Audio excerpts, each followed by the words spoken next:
Bonjour à tous, nous allons démarrer aujourd'hui une série de tutoriaux consacrés à Visual Studio en programmation visuelle basique XAML. Alors, pour démarrer un petit peu, la première des choses qu'il va nous falloir, c'est l'IDE de programmation Visual Studio, qui va nous permettre de créer nos propres applications. Cette IDE, vous pouvez tout simplement la trouver sur, vous tapez www.visualstudio.com et ensuite téléchargement pour Windows, la version Community qui est gratuite. Attention, elle est gratuite, illimitée et dispose d'un nombre d'outils extraordinaires pour commencer la programmation. C'est pas comme avant. Avant, il existait des versions qu'on appelait Express, qui étaient très limitées en fonctions, dans lesquelles on pouvait faire qu'à peine quelques choses, quelques trucs de programmation, mais on était très très limité. Là, aujourd'hui, vous avez un IDE complet et gratuit. Tant que si vous développez des applications et que vous les vendez et que votre chiffre d'affaires ne dépasse pas un certain million d'euros, vous ne payez rien à Microsoft. Après, il faudra quand même acheter une version un peu plus professionnelle, on va dire, qui va vous permettre d'ailleurs d'avoir d'autres choses, mais enfin, on y reviendra plus tard. Euh, une fois que vous avez téléchargé l'installeur, euh, ça va vous donner un peu un truc comme ça, un moment. Hop, on va vite aller le voir. Tac, tac, tac. Au niveau de ce qu'il faudrait installer, on va le voir ensemble, rapidos, j'aurais pu le préparer avant. Donc, par défaut, je pense que celui-ci sera coché, le développement.net desktop. Donc, nous, ce qui va nous intéresser surtout, c'est Visual Basic en WPF. Donc, ça, il faut que ce soit coché. La plateforme universelle Windows, pourquoi pas, on peut le cocher. Par contre, ça va. Ne cochez pas tout, hein. Franchement, ça. Déjà, ça va prendre une place énorme sur votre disque dur. Et puis, vous n'allez pas vous servir de tout. Donc, vaut mieux les installer au fur et à mesure de ce que vous faites. Si vraiment vous voulez faire de l'ASP, c'est-à-dire des sites web, des choses comme ça, cochez-le, mais vous allez voir. Pour l'instant, moi, je vais pas vous montrer. Si, par contre, pourquoi pas installer stockage et traitement de données qui peut être assez intéressant quand on va commencer à travailler sur les bases de données. Ça peut être sympa de l'avoir. Voilà, donc au moins celui-ci et celui-ci aussi. Si un jour je fais du développement de plateforme universelle, je vous le dirai de revenir là et d'installer. Voilà. Une fois que tout ça c'est fait, ça va prendre un certain temps, hein, le temps que l'IDE s'installe et donc vous pourrez le lancer. On est sur la page de démarrage, la prise en main. Là, on va avoir tous les projets qui ont déjà été faits ou certains, les derniers. Nous, on va faire directement fichier, nouveau, projet. Donc projet, en fait, on va créer une nouvelle solution, ce qu'on appellera une nouvelle solution. En l'occurrence, on va, suivant ce que vous avez installé, vous aurez différents choix. Ce sera peut-être pas tout à fait comme moi, hein, mais il faudra aller choisir Visual Basic et Bureau classique Windows et choisir application WPF. Voilà. Là, on va la nommer mon premier test, par exemple. Ça n'a aucune importance au niveau du nom, vous pouvez le nommer comme vous voulez. Vous lui choisissez un emplacement. Par défaut, il va se mettre dans mes documents, repos, etc., etc. Moi, j'ai choisi directement le bureau, hop, hop, et voilà. Et vous faites OK. Et là, il va vous préparer votre solution. Alors, qu'est-ce qu'une solution? C'est l'ensemble, en fait, de toutes les applications qui sera disponible dans ce projet-là. Pourquoi je vous dis ça? C'est parce que là, pour l'instant, nous avons une solution avec un seul projet, mais il pourrait tout à fait y avoir plusieurs projets à l'intérieur. C'est-à-dire, par exemple, ce projet-là, c'est une fenêtre. Vous voyez, on a une fenêtre qui pourra s'afficher. D'ailleurs, si j'appuie sur démarrer, elle s'affiche directement. On n'a fait aucun code, mais il y a déjà une fenêtre qui est prévue par, par le framework.net qui va automatiquement démarrer la première classe main Windows. Mais il pourrait très bien y avoir des actions en fond de tâche qui se passent, ou une application console qui démarre aussi, ou pourquoi pas une application serveur qui est... Enfin, il y a beaucoup de possibilités. On peut même faire démarrer plusieurs applications à la fois. Enfin, on peut faire un petit peu ce qu'on veut. On peut très bien préparer notre solution comme on veut, avoir plusieurs applications. Par exemple, on peut très bien avoir une application client, une application serveur, et la faire démarrer en même temps. Ça, on verra peut-être un petit peu plus tard. Pourquoi pas faire un truc sur les applications client-serveur. Donc là, on est arrivé directement ici. En fait, on est là. On est là, dans Main Windows. Ça, c'est pas le code. Hein. C'est pas du code. Ça, c'est du code XAML. C'est-à-dire, c'est du code lié au visuel. Pour avoir le code, on fait soit clic droit n'importe où, ici, et afficher le code. Là, on est vraiment dans le code. Ou alors on le retrouve ici, là je suis là, c'est-à-dire que je suis une brique en dessous au niveau de Main Windows et ma première, je vois que ma classe est composée de Main Windows. Ça, c'est peut-être pas besoin de rentrer dans les détails pour l'instant pour ça. Et voilà notre code. En l'occurrence, il est très light, il n'y a pas grand-chose. Classe Main Windows. Voilà, c'est tout ce qu'il y a. Comment ça marche en fait? Bah, tout simplement, il y a des choses qu'on ne voit pas derrière. Hein. Il y a des choses qui sont cachées en fait par le framework.net, mais qui font en fait la relation entre votre forme et la classe de travail. Mais elle est quand même spécifiée à un endroit, c'est-à-dire que Windows, c'est-à-dire cette fenêtre-là, dont le titre est Main Windows, on le voit bien ici, je marque ma fenêtre, là ça a bien changé. Elle se référence quand même à une classe qui s'appelle Main Windows, c'est-à-dire bien notre fameuse classe ici, Main Windows. Si là je lui changeais le nom, par contre, si je l'appelle ma fenêtre, eh ben, il y aurait une erreur de compilation puisque la classe de référence n'est plus la bonne. La classe, c'est un objet en fait. On appelle classe en fait tout objet est classe. Enfin, toute classe est objet. Qui soit une fenêtre, qui soit... Enfin bref, c'est un peu compliqué tout de suite à vous expliquer si vous ne connaissez rien à la programmation orientée objet, mais on verra au fur et à mesure ce que c'est une classe, à quoi peut servir une classe. Mais je ne vais pas rentrer dans les détails pour l'instant. On va se contenter de faire des choses très simples pour la première fois. Tout ce qui est interfaçage ici, pour y revenir rapidement, vous n'aurez peut-être pas forcément les mêmes choses que moi, peut-être le thème visuel d'ailleurs sera peut-être pas le même, vous êtes peut-être sur un thème clair. Moi personnellement je préfère les thèmes foncés. Pour les changer, c'est dans Outils Options, thème de couleur sombre, ici dans l'environnement général, thème sombre, etc. etc. Si vous voulez agrandir ou rapetissir la police, vous pouvez aussi aller dans les outils, vous allez trouver un moment éditeur, texte, font, etc., etc. Ou sinon, tout simplement, vous le laissez par défaut, mais vous appuyez sur CTRL en maintenant votre molette souris, ça vous permet d'agrandir et rapetissir votre texte, c'est quand même assez pratique. Idem d'ailleurs dans le code, hein. Je peux très bien agrandir mon code ici, voilà, c'est très pratique. Et ensuite, donc là, on a une barre d'outils, on verra au fur et à mesure à quoi peuvent servir. Vous n'aurez peut-être pas tout non plus, par exemple Supercharger, c'est un outil que j'ai rajouté, qui n'est pas d'office, vous ne l'avez peut-être pas. La gestion des équipes, tout ça, on ne va pas s'en occuper. Les fenêtres, ça peut être important.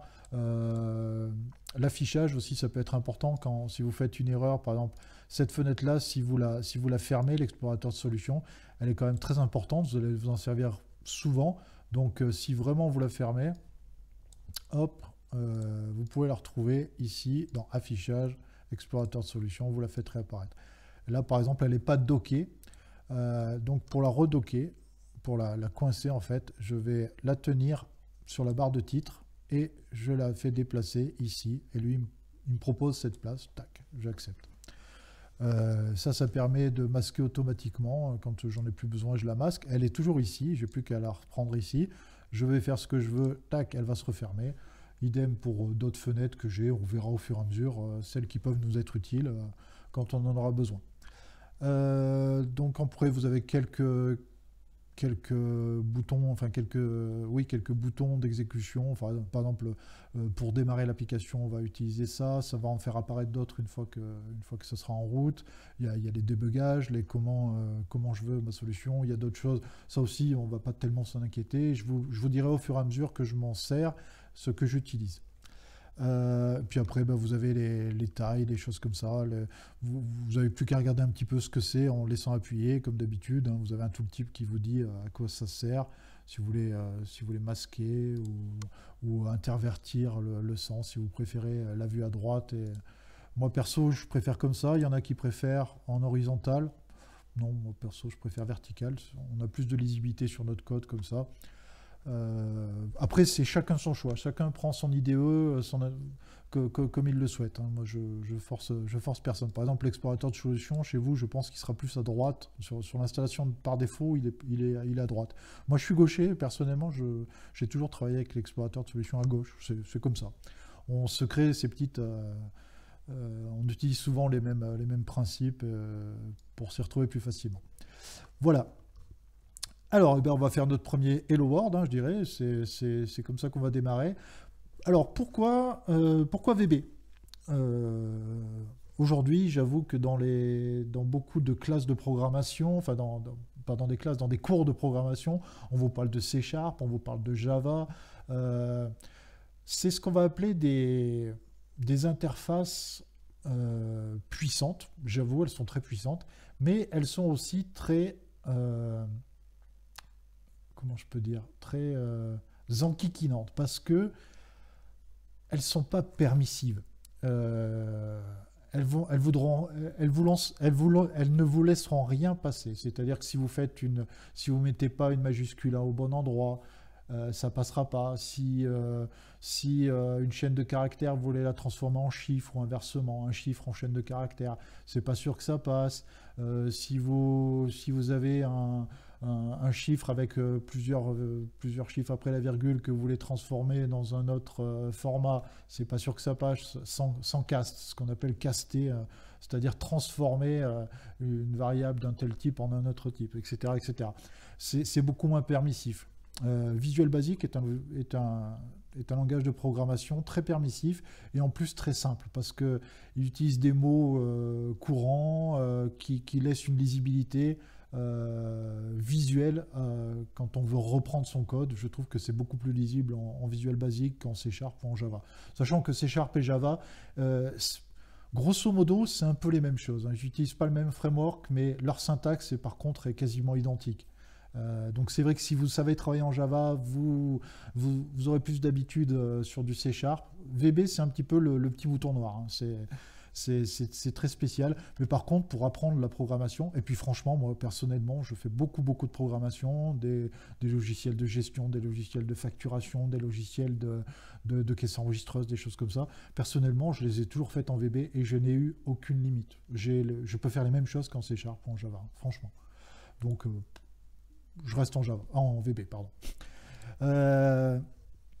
Notre classe main Windows, pour l'instant, vous voyez, elle n'a absolument rien. Ça, je vais peut-être le faire disparaître. Ça, c'est un module additionnel que j'ai rajouté. Ça va peut-être pas vous servir. Ou si vous voulez, je peux vous dire ce que c'est. C'est Supercharger. C'est une petite extension qu'on prend dans Outils, Extensions et mise à jour. C'est Supercharger. On peut très bien dire, bah tiens, en ligne, qu'est-ce qu'il y a Enfin, ça, je vous expliquerai à la limite. Je vous ferai un petit tuto là-dessus si vous voulez.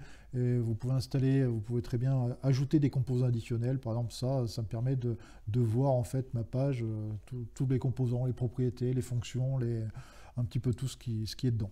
Et plus facilement, et pour pouvoir y revenir plus facilement après dedans. Voilà, enfin bon, ça c'est... Vous verrez à l'usage que ça peut être pratique. Donc, on va commencer tout simplement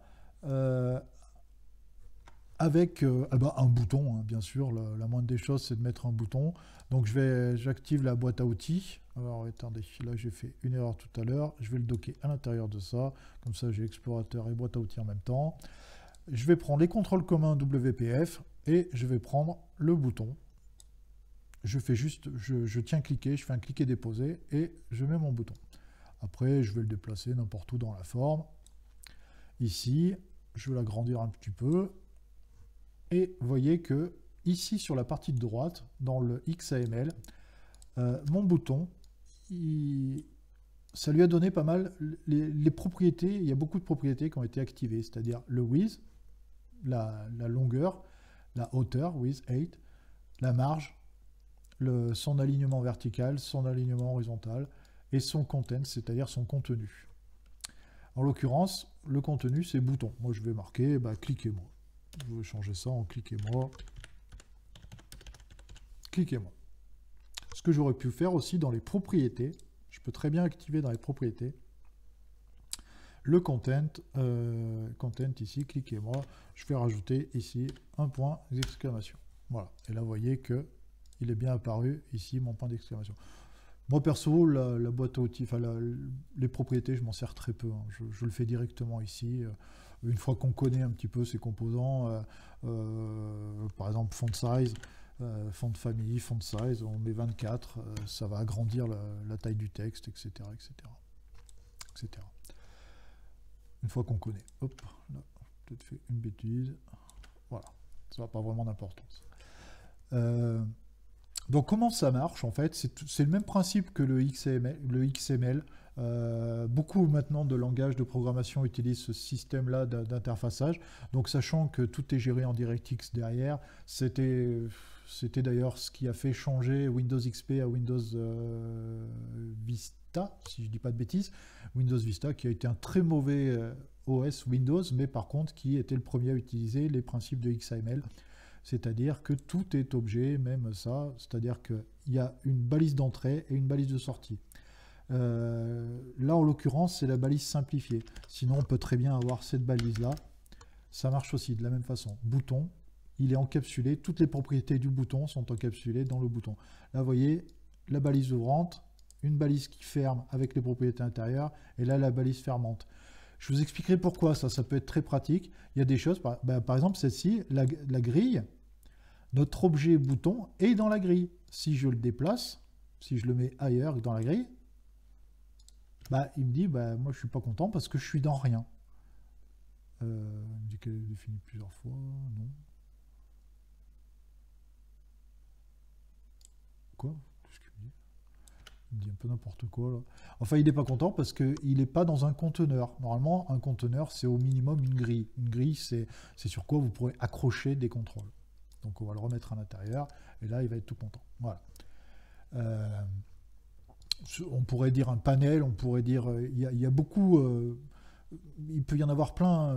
Par défaut, il vous met une grille. Hein, mais on n'est pas obligé d'utiliser une grille. On peut utiliser d'autres conteneurs. Un panel, un layout panel, un contrôle présenteur. On peut utiliser plein de choses que je vous expliquerai au fur et à mesure, suivant ce qu'on fera. Donc ce bouton-là, cliquez-moi, on va faire en sorte qu'il affiche le fameux Hello World de tout bon langage de programme, de tout bon tutoriel de programmation. Donc on va faire boîte à outils. Je vais prendre un texte bloc. Le texte bloc, hop, on va le caler un peu comme ça à l'arrache. On va l'agrandir un petit peu comme ça à l'arrache. On va lui dire aussi la même marge, le même font size, hein, pourquoi pas. Peut-être 24, c'est peut-être un peu gros quand même. Je vais peut-être mettre 18, ça suffira. Idem pour là. Voilà, c'est bien assez grand. Ce texte bloc, vous voyez, automatiquement, il m'a mis un texte à l'intérieur, texte bloc. Moi, je ne le veux pas. Je veux, par exemple, coucou. Coucou. Et on fera changer ce texte quand on va cliquer sur cliquez-moi. Voilà. Comment on va faire ça? Comment on va faire ça? Tout simplement en rajoutant un événement. Pour l'instant, notre bouton n'a aucun événement. Si je lance, il ne se passe rien. J'aurais beau cliquer sur mon bouton, il ne se passera absolument rien. Vous voyez, il ne se passe rien. Je vais rajouter un événement. Donc la gestion d'événements en .NET est très facile. La méthode la plus, allez, je vais dire mauvaise entre nous, ça serait de faire un double-clic sur ce bouton. Je fais un double-clic et automatiquement, il m'a rajouté l'événement. Il m'a rajouté l'événement. Alors, comment il le gère? Voilà. Là, il me l'a fait. Enfin, je dirais que c'est la plus mauvaise façon, mais là, en l'occurrence, elle n'est pas mauvaise. Ça a marché. Parce qu'il y a des fois, une fois sur deux, il va pas vous la faire comme ça, il va vous faire un handle. Handle, c'était la version ancienne des WinForms.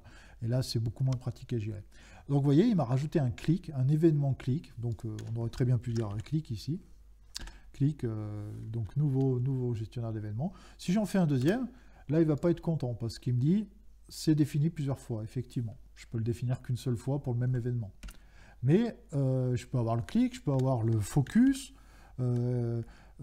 tout ce qui est avec le petit éclair, là, ce sont des événements possibles qui sont... Il y en a des dizaines. Hein. God Focus, quand je prends le focus, je peux devenir rouge, par exemple.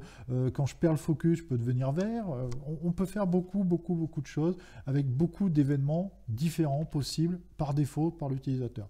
Là, en l'occurrence, qu'est-ce qui nous intéresse? C'est quand je clique, qu'est-ce qui se passe?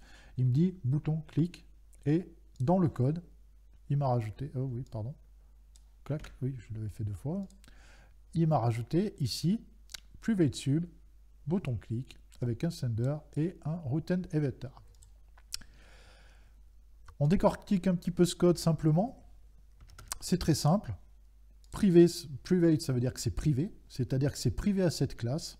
C'est-à-dire que si on faisait afficher une autre forme que celle-ci, que main Windows, une autre forme ne pourrait pas venir cliquer sur ce bouton-là, sur cet événement-là, enfin ce bouton-là.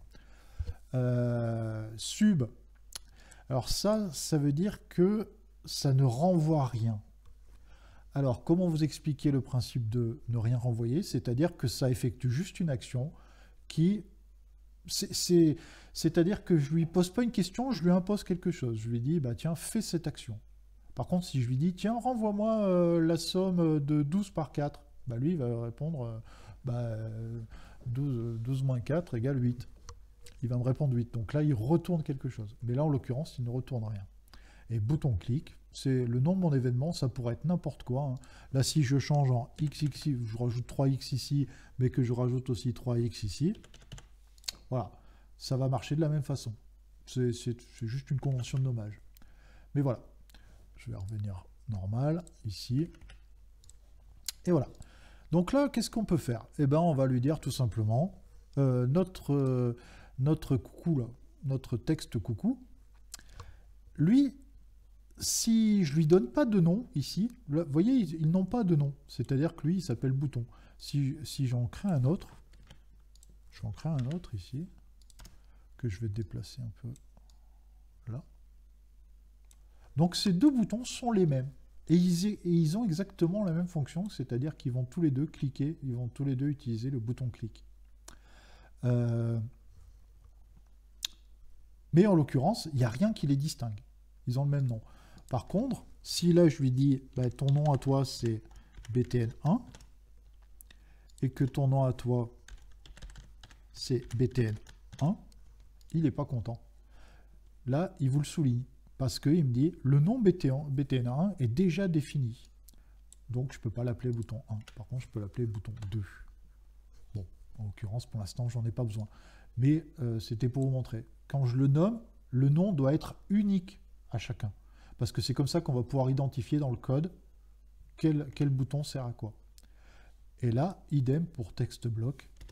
TextBlock, je vais lui donner un nom qui est TXT. Voilà. BTN1 va pas me servir dans le code, hein, mais il me servir, le nom texte va me servir. D'ailleurs, c'est ce qu'on va faire tout de suite. Afficher le code. J'ai juste fait un clic droit. Ou F7. Vous pouvez faire F7 aussi pour aller dans le code correspondant à votre fenêtre. F7. Et là, on va lui dire bah, TXT. Donc là, il me le trouve hein, dans l'intelligence. Il me l'a trouvé. Il me dit texte. C'est un texte bloc. OK. Donc, je voudrais définir sa propriété texte. Son texte A et Hello World. Tac. Alors, explication simple, hein, sa propriété texte devient, quand elle dit égal, c'est devient, je lui définis en fait que son texte deviendra Hello World. Donc là, si je lance mon programme, le coucou se transforme en Hello World quand je clique. Voilà. On va aller un petit peu plus loin parce que c'était quand même très léger. Hop, je vais enlever un peu les espaces de trop. On va montrer ce que c'est une fonction. On va faire afficher exactement le même texte, mais dans une fonction. C'est-à-dire, on va faire un truc comme ça. On va faire un private fonction mon texte. Tac. il n'y aura pas de paramètres et ça renvoie une string. Et return, on va lui dire hello world. Tac. Pareil. Alors, je vous explique un petit peu cette fonction-là. Donc ça, c'est bien une fonction. Vous voyez, private sub ne renvoie rien. Par contre, private function renvoie absolument quelque chose. D'ailleurs, si j'y mets rien, là, si ça, je le coupe, vous allez voir que il va me le souligner. Il me dit, tiens, je suis pas content, parce qu'une fonction doit absolument renvoyer quelque chose. Et là, elle ne renvoie pas une valeur pour tous les chemins de code. En l'occurrence, le chemin de code, il n'y en a aucun, puisqu'il n'y a rien. Par contre, si je lui dis, bah, ça retourne ça, donc là, il est content. String, c'est une chaîne de caractères. Moi, je vais souvent dire une string, pour pas faire d'amalgame avec un string ou un slip. Donc, je vais dire une string. C'est une chaîne de caractères. En l'occurrence, la chaîne de caractères est composée de plusieurs caractères qui sont le H majuscule, le E, etc. etc. Voilà. Donc là, je peux très bien remplacer maintenant ici hello world par mon texte. D'ailleurs, il me le propose, mon texte. Et lui, il ferme avec ses accolades parce que dans la fonction, il est prévu des accolades. Ça peut, des parenthèses par contre. Ça va permettre de pouvoir y mettre ensuite des choses qui vont pouvoir faire différencier le truc. Par exemple, on va faire une deuxième fonction qui sera une petite fonction de multiplication. Allez, on va commencer comme ça. On va faire une private fonction multiplie. Et là, on va lui dire chiffre 1 as integer et ch2 as integer. Et on va renvoyer un integer. Et je vais tout simplement, qu'est-ce que j'ai fait? Multiplie, private function as integer. Pourquoi il me termine pas end function? Normalement, il me le termine tout seul, je ne sais pas pourquoi. Oups, oui, pardon, j'ai oublié la virgule. Excusez-moi, c'est pas assez gros devant mon nez. Et je vais lui dire là tout simplement return. Ou alors attendez, on va faire encore plus propre. Dim résultat est égal à ch1 fois le multiplier, c'est 1 astérix, c'est ch2. Et on va lui dire return résultat. Alors, qu'est-ce que j'ai fait là-dedans? Je lui ai défini une fonction privée, donc toujours utilisable dans cette simple classe main Windows, la fonction multiplie, qui se permettra avec un premier paramètre qui sera le chiffre 1, le deuxième paramètre qui sera le chiffre 2, de renvoyer un troisième chiffre, qui sera celui-ci, le integer 3 en fait, on va dire. Et donc, moi je l'ai défini en tant que résultat. Résultat est égal à ch1 fois ch2, et je lui dis, bah, retourne-moi ce résultat. Voilà. Donc, on pourrait très bien dire, par exemple, mon texte, là, on va utiliser la fonction multiplie, qui est ici. Quand je vais ouvrir les guillemets, il va me dire, moi, j'attends un paramètre 1, et j'attends un paramètre 2 en integer. Donc, je vais dire, par exemple, 25, virgule 45. Et là, si je lance mon truc, si je lui fais cliquer moi, ben voilà, il m'a fait la multiplication de ces deux chiffres. Voilà. Donc là, vous allez me dire, oh, Pépère, t'es gentil, mais j'aurais directement mis 25 fois 45 dans mon texte, ça faisait très bien le résultat, j'avais pas besoin de ces 4 lignes-là de code.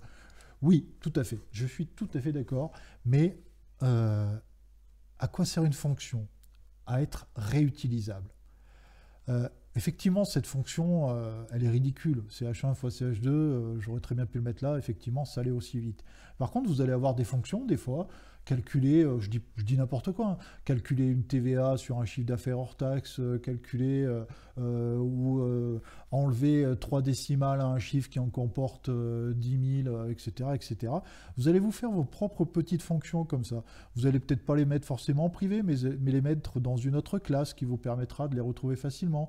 Et en fait, toutes ces fonctions-là, bah, elles vont peut-être être utilisées 10-15 fois dans votre code à des endroits différents, mais une fois qu'elle est faite une fois, eh ben, elle est faite, quoi. Là, j'aurais très bien pu dire multiplie, mais en fait, ce truc est beaucoup plus complexe. Je divise par CH1 multiplié par... hop là, j'ai fait un serre. Je fais n'importe quoi, hein, fois 19,6 lui-même divisé par 100, etc. J'aurais pu faire n'importe quel type de fonction complexe, mais juste en tapant multiplie et ces deux chiffres, je retrouvais mon résultat. Voilà. C'est pour vous montrer. Effectivement, l'exemple là n'est pas tellement bien choisi, mais c'est pour vous montrer ce que c'est qu'une fonction. Vous allez beaucoup vous en servir, vous verrez, à force. Donc voilà, on a déjà notre premier truc. Après, petite chose aussi que je pourrais vous montrer quand même pour terminer cet épisode, c'est ce qu'on va appeler la sortie console. Ça peut être très pratique lors du débugage. C'est-à-dire qu'ici, vous voyez, c'est tout ce qui s'est passé quand j'ai lancé l'activité du logiciel. Là, on va le revoir, elle ne va pas être tout à fait au même endroit, là, on la voit. Vous voyez, il me dit tout ça, il me dit plein de trucs. Je m'en fous un peu de ce qu'il me dit, c'est son truc à lui. Mais par contre, on va pouvoir mettre des petites choses à nous là-dedans, et ça peut être sympa. Donc par exemple, je vais dire ici, console, writeLine, et là, je vais lui mettre une chaîne de caractères, donc espacée par des petits... le bouton a été cliqué. Voilà. Et là, si je lance mon application, regardez bien surtout ici ce qui se passe. D'ailleurs, je vais faire un petit clear. Hop, je reprends mon activité. Et regardez, je clique plusieurs fois et il me dit le bouton a été cliqué. Parce qu'en fait, ça permet d'afficher des petites informations en mode console. Ça peut être très pratique, ça aussi, quand vous utilisez des variables différents ou des sélections de cas. Par exemple, est-ce que dans telle situation, le résultat est vrai? Oui. Alors dans ce cas-là, j'enchaîne telle action. Si le résultat est faux, j'enchaîne telle action. Donc je me mets un petit console writeLine. Tiens, ok, là je suis bon. Là, ma variable, elle est bien vraie. Donc voilà, il se passe quelque chose. Donc ça vous permet de faire du petit débugage comme ça en mode console. Ça peut être pratique. Et puis moi, c'est souvent que je les laisse en plus dans mon code parce que je me suis dit, si j'ai mis un console writeLine quelque part, et on va faire autre chose. On va rajouter directement le résultat et tac. Là, je vais faire un et là, c'est txt.text. J'aurais pu reprendre aussi la valeur de multiplication, mais bon. Voilà. C'est-à-dire que là, je lui spécifie, là, tu vas m'écrire ça, et tu vas m'écrire avec le « et », c'est pour ajouter à la fin de mon texte, c'est pour ça que j'ai laissé de l'espace, là, et deux points espace, et la valeur de txt.text. Donc, là, si je prends, bah, ce sera toujours la même, en fait, hein. Et il va me dire, le résultat est 1125. Voilà. Ça vous permet des fois de cacher des variables dont l'utilisateur n'a pas forcément besoin lui, mais dont vous avez besoin. Je suis dans le cas 1, je suis dans le cas 2, dans le cas Toto, dans le cas maison, dans le cas voiture, etc., etc. Vous pouvez faire afficher un petit peu tout ce que vous voulez.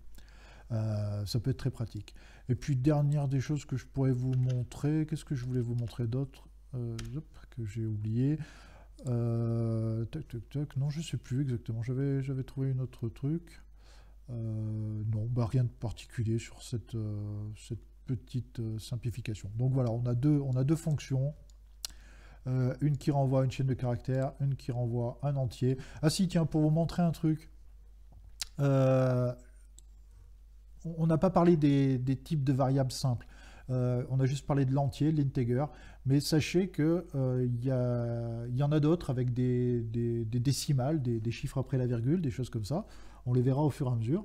Mais si là je prends 2.5, il faut toujours mettre un point, il ne faut pas mettre une virgule. Dès que vous utilisez des chiffres avec des virgules, par convention informatique, c'est toujours des points. Si je demande cette multiplication, 2,5 multiplié par 2, on sait tous que ça... Oh, pardon, qu'est-ce que j'ai fait? Non. Hop, je ne sais pas ce que j'ai fait. 2,5 multiplié par 2 font normalement 5, on est d'accord. Si je demande le résultat, lui il me dit 4. Alors pourquoi? Parce que tout simplement, ce sont des entiers que je prends. Donc en fait, la valeur de l'entier de 2,5, même si là en fait, ça en fait il va le remplacer par 2,5.